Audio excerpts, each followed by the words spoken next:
Case study ৩ এর শেষ অংশ। অডিট প্রতিবেদনে স্বাক্ষরবিহীন স্লিপ ও কম্পিউটার ডাটার উৎপাদন শীটে কাঁচামাল ঘ এর ব্যবহার দেখানোর কথা বলা হয়েছে। সরেজমিনে কারখানায় কাঁচামাল পরিদর্শন ও পরিমাপ করার সময় কাঁচামাল ঘ ব্যবহারের কোনো প্রমাণ উপস্থাপন করা হয় নাই। আমাদের কারখানায় সেটা কোনো অস্তিত্ব আছে অডিট প্রতিবেদনের কোথাও উল্লেখ করা হয় নাই। সমাপনী মজুদের পরিমাণ সঠিক পাওয়ার ও সরেজমিনে পরিদর্শনকালে প্রতিষ্ঠানের কোথাও ৩টি কাঁচামালের বাহিরে কাঁচামাল ঘয়ের দ্বারা পণ্য উৎপাদনে ব্যবহার করা হয়েছে সেটার কোনো প্রমাণ উপস্থাপন করা হয় নাই। কিন্তু অডিট প্রতিবেদনে কম্পিউটার ডাটা শীট সংরক্ষণ করা আছে, সেখানে কাঁচামাল ঘয়ের ব্যবহার দেখানো আছে। সেই শীটের দ্বারা দাবিকৃত ১৭,৮০৮.৪73 মেট্রিক টন অতিরিক্ত পণ্য উৎপাদনের বিপরীতে যে ১.৭২ কোটি টাকা মূসক ফাঁকির দাবি উপস্থাপন করা হয়েছে, সে পরিমাণ পণ্য উৎপাদনের জন্য যে পরিমাণ কাঁচামাল দরকার সে পরিমাণ কাঁচামাল ক্রয়ের তথ্য অডিট প্রতিবেদন অনুযায়ী প্রমাণিত হয় না। অডিট প্রতিবেদন অনুযায়ী পণ্য উৎপাদনের কাঁচামাল ক্রয়ের তথ্য প্রমাণিত না হওয়ায় সেটার উৎপাদন ও বিক্রয় যে সম্ভব নয় সেটা নিশ্চিতভাবে বলা যায়। সুতরাং এর দ্বারা মূসক ফাঁকির দাবি করা বিশাল হয়রানির শামিল।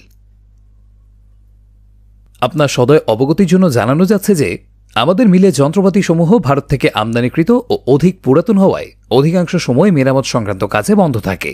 পণ্যের কাঁচামাল স্বল্পতার কারণে সবগুলো মিল একসাথে চালানো সম্ভব হয় না।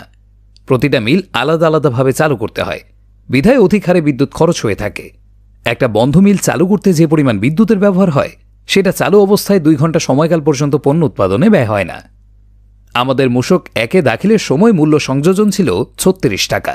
বিভাগীয় কর্মকর্তা সেটাকে ৫৪.৮৬ টাকা করেছেন। অনুমোদিত মূসক এক অনুযায়ী অধিক সংযোজন ১৮.৮৬ টাকা এবং ঘোষিত মূসক এক অনুযায়ী বিদ্যুৎ বিল দেখানো আছে ২৬.৭০ টাকা। অডিট রিপোর্ট অনুযায়ী মোট উৎপাদন দিয়ে ভাগ করলে হয় ৩৬.৪৫ টাকা।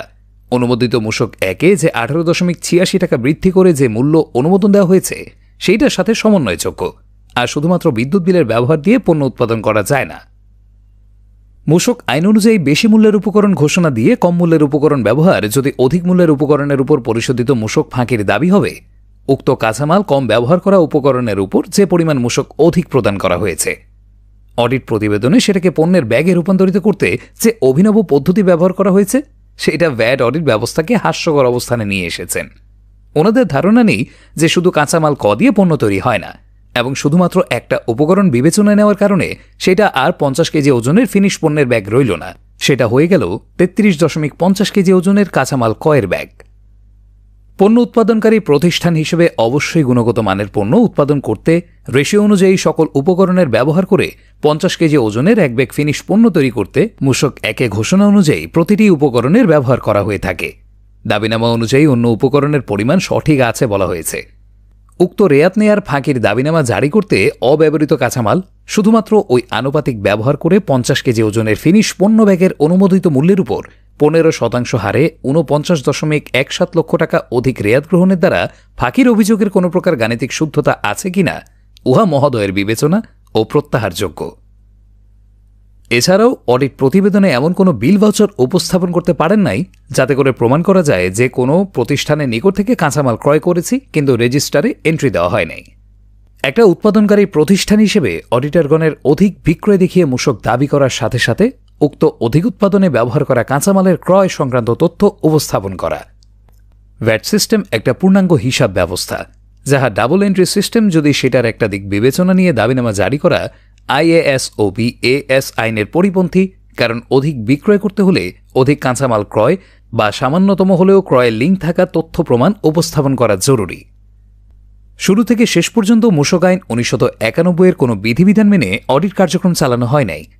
আমরা প্রতিটা শুনানিতে কমিশনার মহোদয়কে বলেছি এটা আমাদের প্রতি জুলুম করা হবে এইভাবে অডিট দাবিনামা জারি করলে। সঠিকভাবে ভ্যাট প্রদান করে আসা প্রতিষ্ঠান ন্যায় বিচার আদেশ হবে না, তাই ন্যায় বিচার প্রাপ্তির আশায় ভ্যাট অ্যাপিলেট ট্রাইব্যুনালে আসতে হলো। পূর্বে বা পরে আমাদের প্রতিষ্ঠানের নামে এ ধরনের মূসক ফাঁকির কোনো দাবিনামা জারি করা হয় নাই। অডিট প্রতিবেদনে আমাদের ব্যবস্থাপক অডিট আপত্তি মেনে নেওয়ার অঙ্গীকারনামা সংক্রান্ত যে তথ্য উল্লেখ করা হয়েছে উহা সঠিক নয়। পর্যালোচনার সারসংক্ষেপ।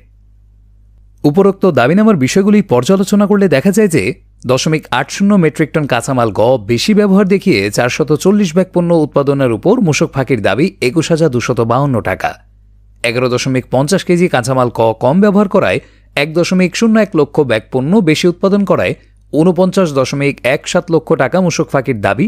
আবার আইন অসমর্থিত কম্পিউটার ডাটার কয়েক মাসের উৎপাদককে গড় উৎপাদন ধরে অডিটকালীন মাস দ্বারা গুণ করে 3.56 লক্ষ ব্যাগ পণ্য অধিক উৎপাদন করায় 1.72 কোটি টাকা মূসক ফাঁকির দাবি সহ সর্বমোট 4.58 লক্ষ ব্যাগ পণ্য অতিরিক্ত উৎপাদন দেখিয়ে মোট 2.21 কোটি টাকা মূসক ফাঁকির দাবি করা হয়েছে।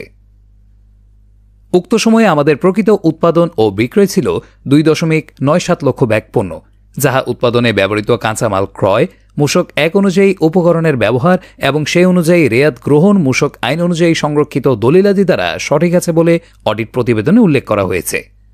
এমনকি সরেজমিনে কাঁচামাল পরিমাপ করে মূসক 16 সমাপনীজের এর সাথে সঠিক আছে বলে প্রতীয়মান হয়েছে। আমাদের প্রকৃত উৎপাদনের প্রায় দ্বিগুণ অধিক পণ্য উৎপাদনের উপর যে মূসক ফাঁকির দাবি করা হয়েছে, উহার উৎপাদনের জন্য প্রয়োজনীয় কাঁচামাল সংগ্রহের তথ্য বা প্রমাণ উপস্থাপন করা হয়নি। অডিট প্রতিবেদনে সামঞ্জস্যহীন তথ্য উপস্থাপন, আইন অসমর্থিত দলিলাদি বিবেচনা এবং সিস্টেম উৎপাদন সম্পর্কে ধারণা না থাকা নিয়ে 0.80 মেট্রিক টন কাঁচামাল খ দ্বারা 440 ব্যাগ পণ্য উৎপাদন, 11.50 কেজি কাঁচামাল কয়ের কম ব্যবহার করার ফলে 1,01,817.90 ব্যাগ পণ্য উৎপাদন এবং মাসিক গড় ভিত্তিক উৎপাদনের দ্বারা 3.56 লক্ষ ব্যাগ পণ্য উৎপাদন সহ সর্বমোট 4.58 লক্ষ ব্যাগ অতিরিক্ত পণ্য উৎপাদন দেখাতে গিয়ে একই তথ্য অধিকবার ব্যবহার, অর্থাৎ প্রতিটা কাঁচামাল আলাদা আলাদাভাবে বিবেচনায় নেওয়া ও মাসিক গড় ভিত্তিক উৎপাদন দেখানোর কারণে উক্ত পরিমাণ অতিরিক্ত পণ্য উৎপাদনের তথ্য উপস্থাপন করে মূসক ফাঁকির দাবিনামা জারি করা হলেও আলোচিত পরিমাণ পণ্য উৎপাদন করতে সমপরিমাণ কাঁচামালের প্রয়োজন সেটা আমলে নেওয়া হয় নাই। ফিনিশ পণ্যের প্রতি ব্যাগ 50 কেজি ওজনের হয়, সেটা কোথায়ও বিবেচনা না নেওয়ার কারণে কাঁচামাল ছাড়া অতিরিক্ত মোট 4.58 লক্ষ ব্যাগ পণ্য উৎপাদন দেখিয়ে 2.21 কোটি টাকার দাবিনামা করার যৌক্তিকতা সহজেই অনুমেয় ও বিবেচনাযোগ্য।